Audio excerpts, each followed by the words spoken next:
What's going on, guys? Thanks for tuning into the Local Crown podcast, where we're going to teach you how to wage war on your competition and earn your local crown, also known as the top spot on Google.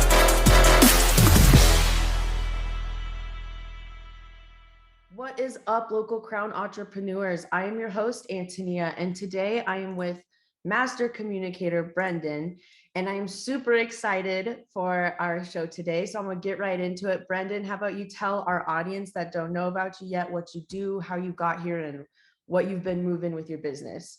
Of course, so great to be here, Antonia. Thanks so much for having me. So yeah, hi everyone, my name's Brenden. I'm the founder of Master Talk. Master Talk's a YouTube channel that I started to help the world master the art of communication and public speaking. And I also have a coaching practice where I train executives and entrepreneurs on how to become top 1% communicators in their industries. And I would say the short story and how I got started, to make a long story short, went to university, business school, did these things called case competitions. Think of it like professional sports, but for nerds. So other guys my age were playing football or baseball or basketball or some other dangerous thing that I probably wouldn't be doing. I did presentations competitively, and I accidentally got really good at coaching other people how to speak, started making YouTube videos in my mom's basement. Then a few years later, Master Talk turned into a business, much more than just a side hustle passion project.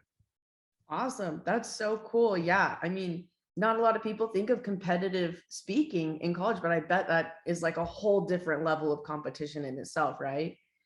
Oh yeah, it's really hard to explain it to people, and I started guesting on podcasts. They'd be like, I don't get it. Yeah. Really, what? Yeah, like how do you get scored? Yeah. That's cool. Do they score you on like tonality and things like that, or what kind of was the score system? Yeah, I rarely get asked that question, so I'm glad you asked, Antonia. Not to bore people too much, but just so people understand the context of this. Literally, people fly, and it's weird. People take a flight pre-pandemic, obviously, from Australia to Montreal. Oh my gosh. Their business school spends thousands of dollars on these students, and their only job that week is to give PowerPoint presentations. That's pretty awesome. There's cool. Yeah, that's pretty cool. I mean, not to bore anyone. No, I don't think that's boring at all. I mean, if you're in college right now, to all our audience, go look into speaking, because I think that if I knew that, I would have totally done that. So is that like a huge scholarship program they kind of do on that, or is that like can you get scholarships with that? Yeah, definitely. So there's definitely different scholarship opportunities within the school. So it's not like that you get a full ride for going to the university, but that piece of the school is usually expensed. So I can give you a couple examples in the States. University of Florida, University of Pennsylvania. A lot of those schools are very big case competition schools. Awesome. Yeah, that's so cool. I will definitely have to look into that. So just speaking about, getting like judged on your speech and your presentation skills, how crucial would you say it is to master at something like tonality, or like what is the most crucial part of your speech you should be looking to master? Yeah, absolutely. I always like to keep things simple, Antonia. For me, it's all about focusing on those simple exercises every day that makes us really good at speaking. So I'll give you the easiest one that I'm happy to demonstrate if you'd like, which is called the random word exercise. So all it is you pick a random word like phone, like mouse, like pad, and you do presentations out of thin air. But what this does is it improves your resiliency as a speaker, because if you're able to talk about random words and just impromptu speak all of them, when you get into the real world, communication becomes a lot easier because you generally already know what you're talking about. That's awesome. Yeah, that's a really cool idea. So do you do these presentations to just like family members, or do you do them to like yourself in the mirror? Like, what would you recommend? Yeah, all of those solutions are really good ideas, Anthony. Like definitely doing it with yourself, like 5 minutes a day, do it 5 times a day. You can do it with your family members. Of course, if you hire a speech coach, you can do it with, the other accountability members. But if you can't afford a coach, I also recommend Toastmasters. Toastmasters is an organization that's not very expensive. It's like 100, 150 bucks a year, depending on where you are in the world. And you can find accountability buddies to do this with as well. That's awesome. Yeah, that's so cool. So when you're when someone's starting out and like they probably are trying to learn just that basic confidence level of speaking in front of people and, you know, getting out there, what's your biggest tips and recommendations on that level, like building confidence? Would it just be practicing like you said? Yeah, I definitely think part of it is definitely practicing, but beyond the obvious stuff, I would say the other piece is to understand the key differences between your fear and your message. So let's imagine for a second, Antonia, we have a boxing ring. One side of the ring is the fear that we have associated to anything. Scared to do this job interview, scared to give a presentation, the fear around that. And the other side of the boxing ring is the message, why you want to share that with the world. So the key here is not removing the fear, because I feel that the fear of communication is really difficult to just remove. I mean, if somebody called me tomorrow and said, hey, I need you to coach Elon Musk, you know, I think I'd be a little bit nervous. You know, I'd be a little, just thinking about it is making me nervous. So even the best communicators are still get nervous unless they're like sociopaths or something. But the key here is to make sure that when your message and your fear meet in the middle of the ring, that your message gets the knockout punch. So what do I mean by that? I was really scared to post videos on YouTube because I started coaching C-suite level executives like CEOs and stuff when I was 22. So there were some people who had been working longer at the company than I was alive. So I had a lot of insecurity, but it was the message of bringing this information to, you know, girls who can't afford me, you know, in third world countries, or people who couldn't afford me. That message was more important than the fear. And that's the key. Wow. Yeah, that's awesome. Do you have like a specific kind of goal you set for yourself when you go into these speeches of like kind of knocking out that fear, you know, just get started and do it? Or, you know, like make your purpose bigger than is that kind of just your whole base of that? Yeah, I would say to your point, Anthony, all of the above, in the sense of depends on your season as a speaker. So if you're getting started with communication, you still haven't been practicing that much, just doing it is good enough. Like the random word exercise, doing that a few times, 10 times, 5 times a day. You'd be surprised, Anthony, if you do that 5 times a day, after a year, you'll have done it more than 1,000 times, which is crazy if you really think Yeah, about it. think about it. Right. And then the other piece is as you get better at speaking, you develop more confidence. Well, then at that level, it's about saying, okay, I got really good at communication. Why am I doing this? What are my goals?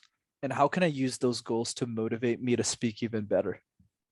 Awesome. Yeah. So would you say, just like when it comes out to speaking and everything, what people are focusing on, would you say that the content matters kind of more than the presentation, or the presentation than the content? Which one would you kind of weigh in on that? Yeah, absolutely. It's the famous content versus delivery, right? Yeah. What's more important? So let me give the simple answer. So the simple answer is this. Let's think of her a second from our high school. So maybe some people didn't go to college or university, but most of us who are listening to this have been to high school. So the question I have to just ponder, it's a rhetorical one, is how much do we actually remember from high school? Right? Like our history teachers, our math teachers, how much do we actually remember? And if you really, think about it, you'll come up with pretty much nothing. Yeah. Come up with nothing. So if Yeah. I asked you, Antonia, what year did the Declaration of Independence get signed? You're probably going to be like, I don't remember. Was it 17? All right. Yeah. And trust me, I wouldn't know either. I definitely wouldn't. So why is it that we don't remember that information, but the content was fine? Because a lot of these professors are, university educated, they're really smart, yet we don't remember anything. Yeah. But if we think about the opposite, right, the opposite, which is think about your favorite speaker, the speaker that inspired you the most. Let's say you take someone like Tony Robbins, and you ask somebody, "What do you remember from Tony Robbins?" And somebody who loves Tony will say something like, "Yeah, he was really amazing. He was really great. The secret to living is giving." So even with the best communicators on the planet, you generally don't remember 90 to 95% of what they say. Yeah. Which leads us to the following conclusion. Delivery is more important than content, provided that you have a small amount of content that is meaningful to share. Okay. So it's a matter of people throwing too much content into their things. Okay. So how would you recommend you find those really good content points? Like, how do you know exactly, oh, this is a good little piece and I need to just expand on that? Beautiful follow-up question. I love that. Yeah, what I would say, Antonia, on that, it's an excellent point, is the best way to figure this out is to understand the following. And I'll repeat that twice for people who are taking notes, is that your audience is your single source of truth. Okay, your audience is your single source of truth. So it's not about what I think. It's not about what you think. It's about who's listening. What do they think? So one strategy I have to easily implement this is every time you share an idea or a presentation, just ask people in the audience, what resonated with you the most? And just write down all of their answers.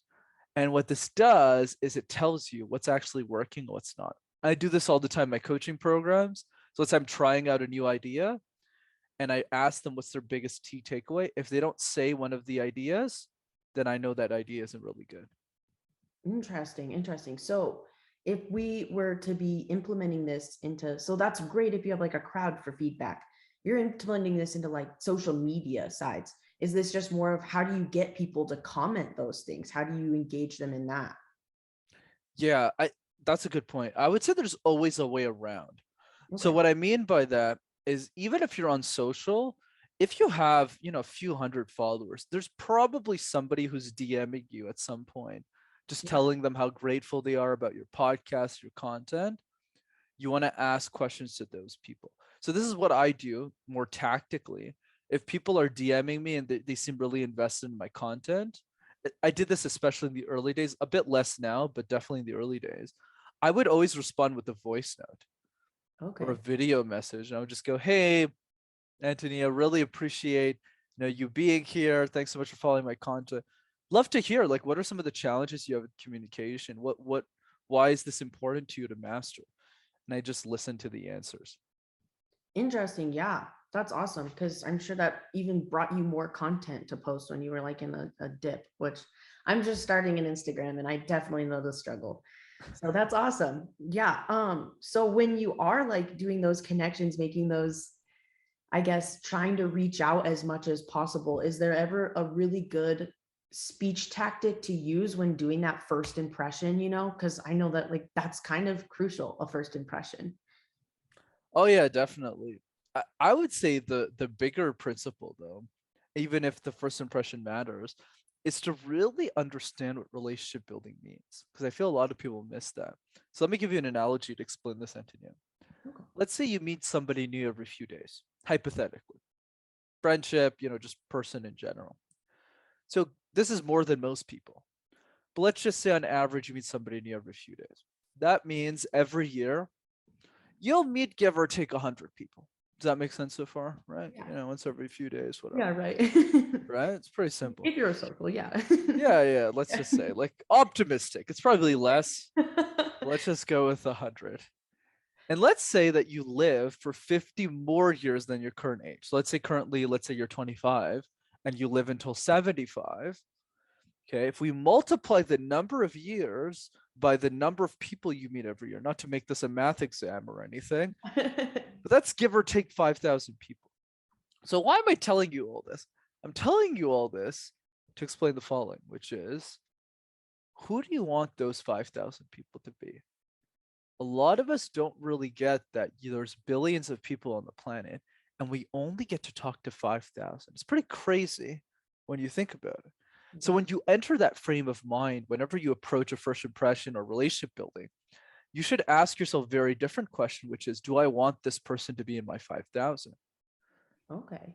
Right? So if you mess up the first impression, it doesn't really matter. Just meet 25 people. And if one of them you fall in love with, that's perfect. And then pour into those people and they'll introduce you to more positive people. That's awesome. Yeah. I've never even thought about that, but I think that is the problem. You get so in your own little groove that you forget how many people are there for you to connect with. Massive. Yeah. I know, like meeting 100 people a person a day shouldn't be that difficult. I could walk outside and do that. There you go. That's incredible. Yeah, well, when you are like coming to kind of interview those people, do you have any super like strategical tactics or things that you kind of pick out with people specifically on who you want your 5,000 to be? I love the questions. Very good. Yeah, great question. I think for me, and everyone's got their own opinion on this, Yeah, but I'd yeah, say no, purely based on you. I would say for me, it would be ask the questions that you would be personally excited about if somebody asked you the question. Okay. So what that means is like, so for example, I'm very like impact driven. So a lot of my questions for people are like, if you could only solve one problem in the world, what would you solve and why? What are you the most excited about right now? What are you passionate about? What do you care about? So if people don't answer the question with high levels of energy, they're like, yeah, well, I don't particularly want to talk to those people. So that's the way I filter it. But there might be somebody else who's listening to this who's like a huge pen collector. Let's say you love collecting pens for some weird reason. My advice to that person would be go to a pen conference instead of the Bahamas this summer and go nerd out about pens to the 100 people that are there, because there's probably just 100 people there, Yeah. and then you'll meet like 7 lifelong friends. So it works in different ways. Yeah, that's awesome. Yeah, I think that's probably something a lot of people need to do is just start placing themselves in their weird areas of life that they don't think about really getting involved in. Absolutely. That's so cool. So honestly, after like with all that, sorry, I keep asking you questions about like communicating and things like that, but like just starting your YouTube, going on a different note here, when you were talking about being nervous about posting videos and things, I feel like you have to film yourself a jillion times before you build that confidence or something like that. How did you kind of move past that and just start posting videos and getting better at it, even though your first one was probably like not your favorite? Yeah, my first one was definitely not my favorite. Yeah. I watched my first video and I was like, oh.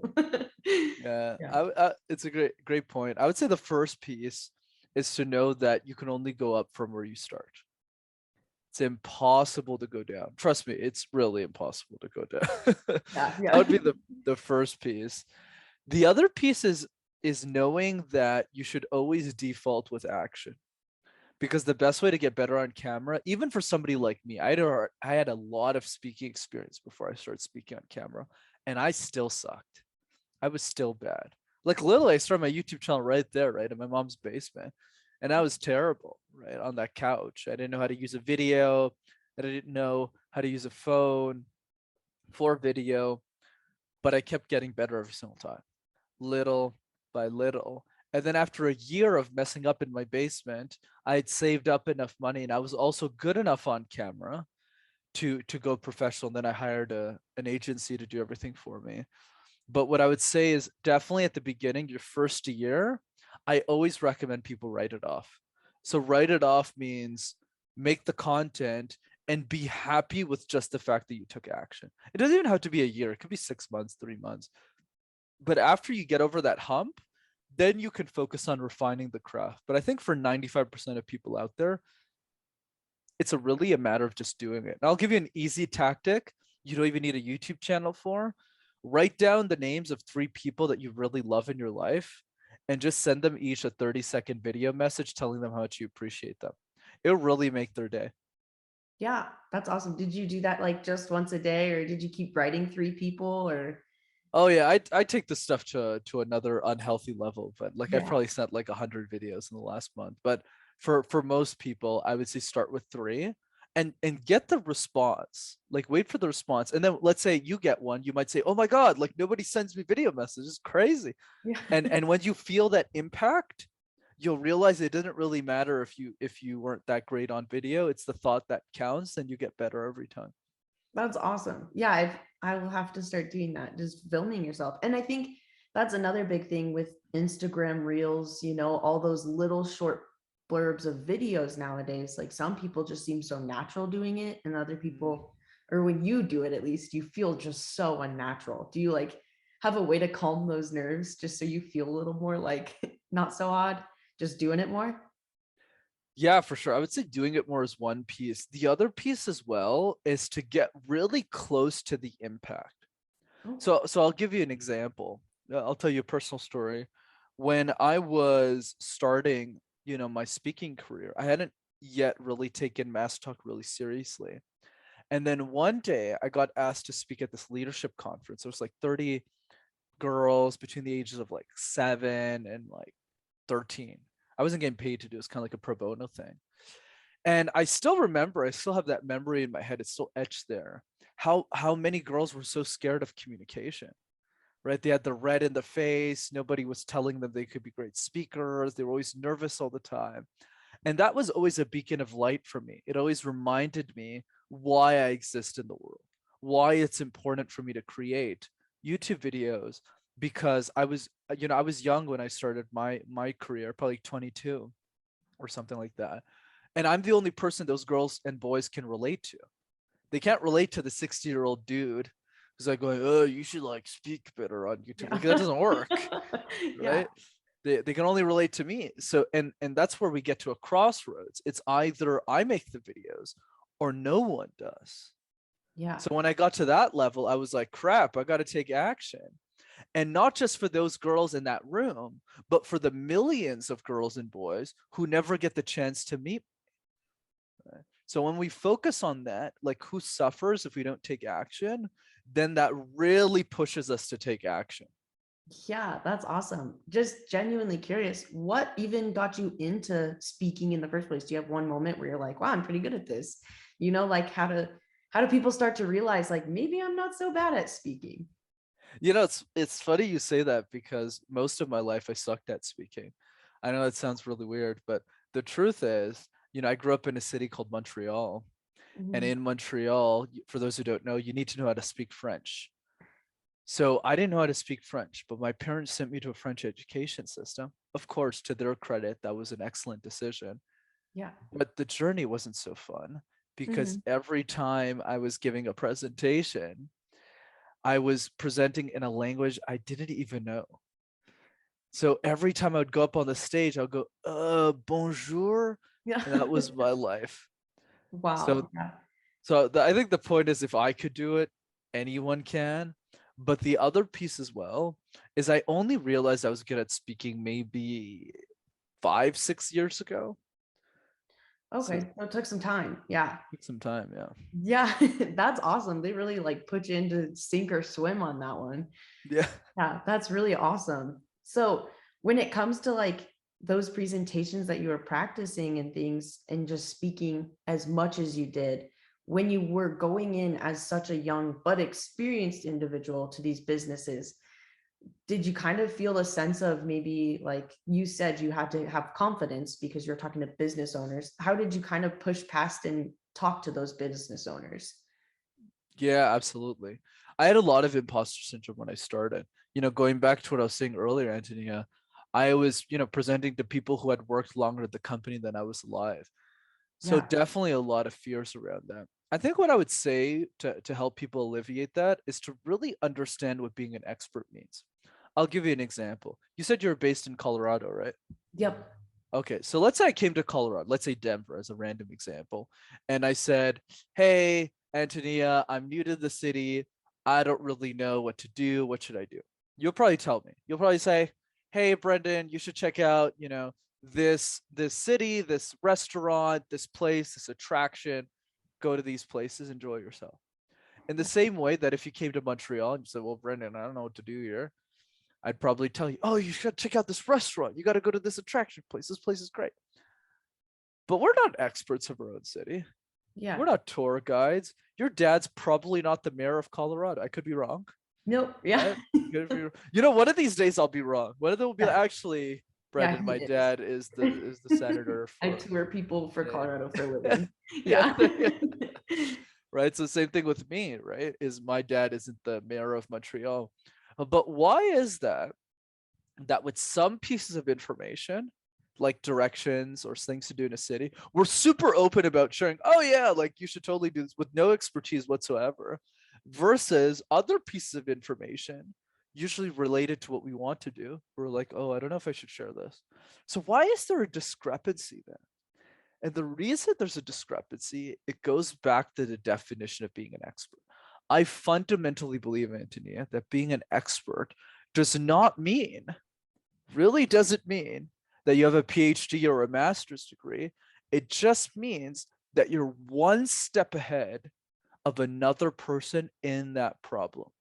So for example, yeah, sure, I might know more about communication than most people do, but there's probably a lot of things you know about Colorado that I don't know, that I have no clue about. So the key is to teach the people who know just a little bit less than you do. And as you know, a great quote I can share, if you help one person, the world will give you permission to help everyone else. So that's my take, is start with the person you're comfortable serving, like a 5-year-old, and work your way up. Wow. Yeah, that's awesome. I've never even thought about it like that, because that imposter syndrome, I think, is what makes people go into paralysis. They're like, oh, screw it, I'm not going to try, because what do I know? You know what I mean? Absolutely. You might know someone more than someone else, so that's what matters. Awesome. Well, with that, I think, is there anything you want to leave our audience, like tip wise, just like communication, getting out there, really good advice for the day? Yeah, for sure. I can leave with a book recommendation, some life advice. Yeah. I would say book recommendation is Thirst by Scott Harrison. I think Scott Harrison's an absolute genius at marketing, branding, and especially storytelling. He's the CEO of Charity Water, and he really helps people gain access to clean water across the world. But beyond that, I think he's a powerful thought leader and definitely one people should follow. And in terms of life advice, I would just ask a question. And the question that I want all of you to think about is this: how would the world change if you were an exceptional communicator? A lot of us, when we think about communication, we see it as a chore. Man, I gotta do this podcast. I gotta get up on a stage and speak. I gotta give this workshop. But instead, ask yourself, how would the world change if you were exceptional at speaking? Imagine the impact that you could make. Start dreaming about your communication skills. And I promise your communication skills will improve too.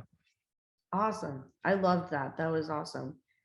And would you like to kind of tell our audience also where to just find you? Because I think if you're not taking notes on this episode, I'm going to go back and listen and take notes. So just make sure that you're following along and where they can get some more information. Yeah, absolutely, Antonia. So there's 2 ways. The first one is definitely the YouTube channel. All you got to do is type Master Talk in one word, and you'll find all of my YouTube videos on the YouTube search engine. And the second way is, if you're interested in coaching, come to one of my free sessions. It's like a free training session. It's an interactive Zoom call where I coach people for free. And if you want to join that, all you have to do is register at rockstarcommunicator.com. Awesome. Yeah, I hope that a ton of you got a ton of information from this. You all work on being better communicators, because it is so crucial in the world today, especially with everything, being more separate. So that is our show today. Thank you so much for tuning into the Local Crown podcast. Brenden, thank you. That was amazing. And I appreciated every moment of it. We'll catch you guys next time.